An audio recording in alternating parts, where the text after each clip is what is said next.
Number 3، اللہ تبارک و تعالیٰ آج کے موجودہ حالات میں جو تیسری کوالٹی بندے میں پیدا کرنا چاہتے ہیں وہ ہے بہادری کے ساتھ حق کو بول دینا. دشمن کی ناک کے نیچے کھڑے رہ کر کے بھی آپ حق بولنے سے کتراؤ گے. اس کے لیے اگزامپل ہے، کسی نے بڑا خوب کہا ہے کہ میدان جہاد کے اندر کوئی اگر تلوار کا زور دکھاتا ہے اس سے بعض مرتبہ حق بولنا بڑا جہاد ہے. حق بولنا بڑا جہاد ہے. فرعون ایک طرف ہے، اس کا ماحول ایک طرف، لیکن اس کے سامنے حضرت موسیٰ نے، حضرت ہارون نے، جادوگروں نے حق بولا، جبکہ پتا تھا کہ کیا ہونے والا ہے، لیکن حق بولنے سے نہیں کترائے. ایک اور مثال، قال سورہ یاسین شریف آپ پڑھ گئے، 22واں پارہ ختم ہوتا ہے تو ختم والی آیات آپ پڑھیے. وَجَاءَ رَجُلٌ مِّنْ أَقْصَى الْمَدِينَةِ يَسْعَىٰ، شہر کے کنارے سے ایک بندہ دوڑتے ہوئے آ رہا تھا اور کہہ رہا، یہ وہ جو شخص تھا شہر کے کنارے سے آیا تھا دوڑتا ہوا رسولوں کی تائید میں، جبکہ پورا دشمنوں کا ماحول ہے اور ان تینوں نبیوں کو وہ لوگ پتھروں کی بارش کر رہے تھے. حدیث میں آتا ہے اتنے پتھروں کی بارش کی، یاسین شریف کا وہ واقعہ ہے وہاں پر، اتنے پتھروں کی بارش کے پتھروں سے ڈھک دیا. ایسی صورتحال میں وہ حق کو بولنے سے کترائے نہیں. اس کا نام تھا حبیب نجار، ایک لکڑی کا کام کرنے والا، یعنی چھوٹا سا دھندا ہے، کوئی بڑی طاقت بھی ساتھ میں نہیں ہے، لیکن حق بولے. پھر لوگوں نے ان کو بھی مارا اور اس کو بھی مارا، اتنا مارا کہ وہ جب اس کی جان نکل رہی تھی تو قرآن کہتا ہے قال یا لیت قومی یعلمون، کاش میری قوم کو پتہ چلتا کہ میرا رب مجھے کیا نوازنے والا. یعنی مرنے کے بعد جو زندگی ملنے والی ہے، جنت ملنے والی ہے، ایک شہید کو کیا درجہ ملنے والا ہے، اس کے بارے میں آگاہ کرتے ہیں. قال یا لیت قومی یعلمون بما غفر لی ربی وجعلنی من المکرمین، میرا رب مجھے کیا اکرام کرنے والا ہے، مجھے ابھی سے جنت کی وہ کھڑکیوں کی ہوائیں آ رہی ہے. وہ یہ کہہ رہا تھا اور جان نکل رہی تھی. اسی طریقے سے ایک اور ایگزامپل، ان قارون کان من قوم موسیٰ فبغى علیہ، قارون بڑا ظالم بادشاہ تھا اور اس وقت قارون کے ارد گرد کچھ لوگ تھے، انہوں نے قارون جن کی چابیاں، قرآن کہتا ہے کہ اس کی چابیاں جو ہے اونٹوں پر لد کے آتی تھی. ان قارون کان من قوم موسیٰ فبغى علیہ وآتیناہ من الکنوز ما ان مفاتیحہ لتنوء بالعصبۃ اولي القوۃ اذ قال له قومه لا تفرح.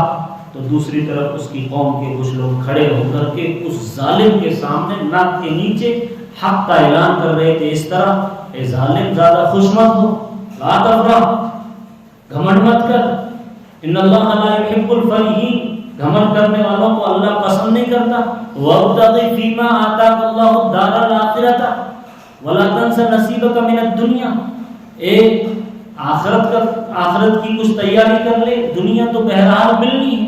وَأَحْسِنْ كَمَا أَحْسَنْتَ إِلَيْكَ، اس اللہ کے ساتھ بھی تو حسن کا معاملہ کر جیسا کہ اس نے تم پر احسان کیا، اس نے تم کو نوازا تو تیرا بھی کام ہے کہ اس احسان کا بدلہ چکا.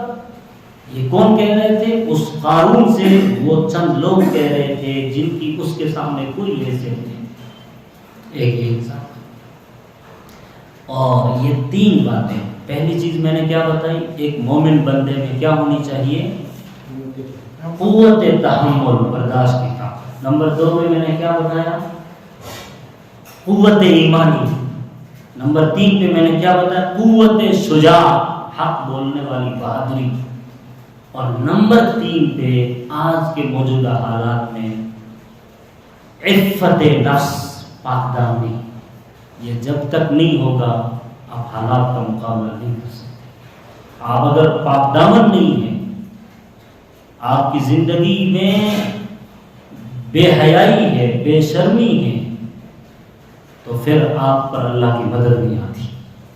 اس کی مثالیں بہت ساری ہیں، لیکن سب سے بڑی جو کامن مثال ہے، حضرت یوسف پاک دامن تھے، اللہ نے مدد کی۔ حضرت ماں مریم پاک دامن تھی، اللہ نے مدد کی۔ اما عائشہ صدیقہ پر الزام لگا، پاک دامن تھی، اللہ نے مدد کی۔ اگر ہم پاک دامن رہیں گے، اللہ فرماتا ہے اس سے کیا ملے گا؟ عزت ملتی ہے، اور ہر مومن عزت چاہتا ہے۔ اگر ہم پاک دامن رہیں گے تو اگر ہم کسی مشکل میں پھنس جائیں گے، اللہ اس مشکل سے نکال لے۔ ایک کے 3 لوگ تھے، ایک غار کے اندر پھنس گئے تھے، وہ چٹان سے جو ڈھلکی تو اس کی آڑ میں پھنس گئے۔ تینوں نے یہ آپس میں مشورہ کیا کہ ہمارا اپنا کوئی نیک عمل ہم یاد کریں۔ ایک نے کہا کہ میرے جو ماں باپ بوڑھے ماں باپ ہیں، میں بکریاں چراتا ہوں، اور ایک مرتبہ ذرا تاخیر ہو گئی، لیٹ گھر پہنچا، سارے گھر والے سو چکے تھے، اور میری عادت تھی کہ جب تک ماں باپ کو پہلے دودھ نہیں پلا دیتا تھا میں سوتا نہیں تھا، نہ میرے بیوی بچوں کو پلاتا تھا۔ ایک رات ماں باپ سو گئے، میں پوری رات ماں باپ کے سرہانے کنارے کھڑا رہا دودھ کا کٹورا لے کر کہ جب جاگیں گے تب پہلے ماں باپ کو پلاؤں گا۔ میرے آزو بازو میرے بچے بھوک سے تڑپ رہے تھے، میں نے ان کو نہیں پلایا، اس امید سے کہ ابا سے پہلے پینا گوارا نہیں مجھے۔ اے اللہ، یہ کام صرف اور صرف تجھے خوش کرنے کے لیے کیا تھا، اگر میں اس میں مخلص تھا تو تو میری مدد کر۔ ایک نے یہ دعا مانگی، دوسرے نے دعا مانگی، میں جو بڑا بکریاں رکھنے والا تھا، میرے یہاں ایک مزدور کام کرتا تھا، اس کو میں نے مزدوری نہیں دی کہ جا، نہیں دیتا، کیا کرنا ہے کر لے، لیکن وہ مزدور بھولا نہیں۔ چند سالوں کے بعد وہ مزدوری پھر سے لینے کے لیے آیا، لیکن اس وقت میرے دل میں غیرت چاہتی کہ اس کی اجرت دے دینی چاہیے، لیکن ہوا یہ تھا کہ اس کی جو کمائی تھی اس سے میں نے بکریاں خریدی، پھر اس سے بکریاں خریدی، پھر اس سے بکریاں خریدی، اور بہت سارا ریوڑ بن گیا۔ اس کی تو چند بکریوں یا چند پیسوں کی مزدوری تھی، لیکن میں نے وہ ساری بکریاں اٹھا کر اس کو دے دی، کیونکہ وہ اس کی کمائی سے کمایا ہوا مال تھا۔ میں صرف اور صرف اے اللہ تجھے خوش کرنے کے لیے یہ کیا تھا، اگر میں مخلص تھا تو تو میری مدد کرنا۔ تیسرے نے کہا، یا اللہ مجھے ایک مرتبہ زنا کے لیے بلایا گیا، دعوت دی گئی، سامنے والی عورت مجبور تھی، اس وقت مجھے اس عورت نے یہ کہا کہ اے خدا کے بندے، خدا سے ڈر، میری مجبوری کا ناجائز فائدہ مت اٹھا۔ اس وقت میں صرف اور صرف تیرے ڈر سے رک گیا، اگر میں اس میں مخلص تھا تو میری مدد کرنا۔ تو اللہ نے مدد کی اور وہ چٹان آہستہ آہستہ دور ہو گئی۔ تو کیا مطلب؟ انسان جب پاک دامن رہتا ہے، مصیبت میں پھنس جاتا ہے، اللہ اس سے نکال دیتے۔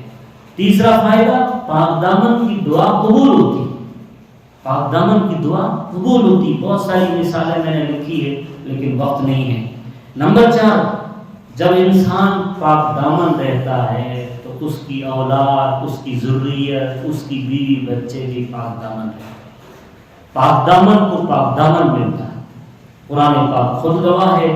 اسی لیے اللہ سے دعا کرنا چاہیے کہ اللہ یہ جو کوالٹیز، یہ جو صفات، یہ جو عفت نفس، پاک دامنی، حیا، یہ جو کوالٹیز ایک مومن بندے میں ہونی چاہیے، اسی سے وہ حالات کا مقابلہ کرتا ہے، اسی کے ذریعے اللہ مدد سے نوازتا ہے۔